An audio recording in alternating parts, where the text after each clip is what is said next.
অভিষেক শর্মা যে মাইকটানা দিল, Travis head এই ম্যাচেও বাবর আজমের মতো খেলল। You said Klaasen, I heart consistency. Eshan মালিঙ্গার দুর্দান্ত বোলিং স্পেল, সবকিছু ছাপিয়ে গেল অভিষেক শর্মার এই ইনিংস। এই জন্যই টি-20 দানব এবং স্টিল নাম্বার 1 টি-20 ব্যাটসম্যান ইন দ্য ওয়ার্ল্ড। কে রাম কে শাম, গোনার নাইকাম, সবাইরে সমান তালে পিটাইছে। অপর পাশ থেকে কুলদীপ না কুলচা, কেউ রে বাত রাখে নাই। इतना क्यों रो रहा है? मार तो हम सबने मिल बांट के खाइए ना। लेकिन मैं हैदराबाद पुलिस की एक बात की दाद देता हूँ। वो क्या? किसी को कम किसी को ज्यादा नहीं मारा, सबकी बराबर की धुलाई की। আজকে মুখোমুখি রাজস্থান ও লখনৌ। লখনৌর গড়ার মাঠে ম্যাচ, মাঠ বদলাচ্ছে, লখনৌর ভাগ্য বদলাচ্ছে না। একটানা হেরে যাচ্ছে, ব্যাটিং ফায়ার করতেছে না, ফিনিশিং ভালো হচ্ছে না। মাস মার্কারাম জড়ো শুরু দিতে পারছে না। তিনবার ওপেনিং পেয়ার বদল হয়েছে, কিন্তু কিছুতেই কাজ হচ্ছে না।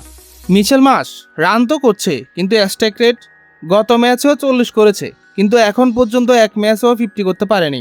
মার্কারামের অবস্থাও সেম, ভালো স্টার্ট পেলেও ইনিংস লম্বা করতে পারছে না।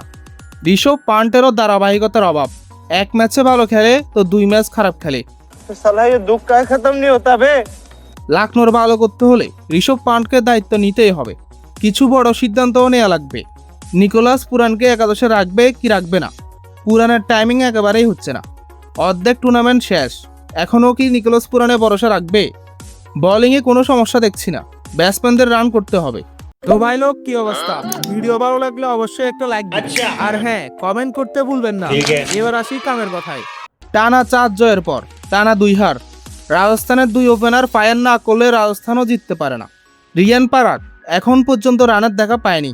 ক্যাপ্টেন অফ ফর্মে থাকলে দলের ভালো করাটাও অনেক কঠিন হয়ে যায়। হ্যাটমায়ারও সুযোগ কাজে লাগাতে পারছে না, এখন পর্যন্ত ফিনিশিং টাচ দিতে পারে নাই। তবে রাজস্থানের ওপেনার আর বোলারদের প্রশংসা করতেই হয়। জফরা আর্চার বার্গার দুজনেই নতুন বলে উইকেট নিচ্ছে।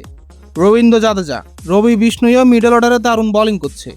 জয়সওয়ালা সূর্যবংশী তো টপ 5 রান স্কোরারের মধ্যেই আছে। এখন পর্যন্ত এই টুর্নামেন্টের সব থেকে বিস্ফোরক ওপেনিং জুটি রাজস্থান আর পাঞ্জাবেরই। 2 দলই শেষ 2 ম্যাচ হেরে আসছে, তাই এই ম্যাচের জয় 2 দলের জন্যই গুরুত্বপূর্ণ। আশা করি একটা হাড্ডাহাড্ডি ফাটাফাটি টাকা উসুল ম্যাচ হবে।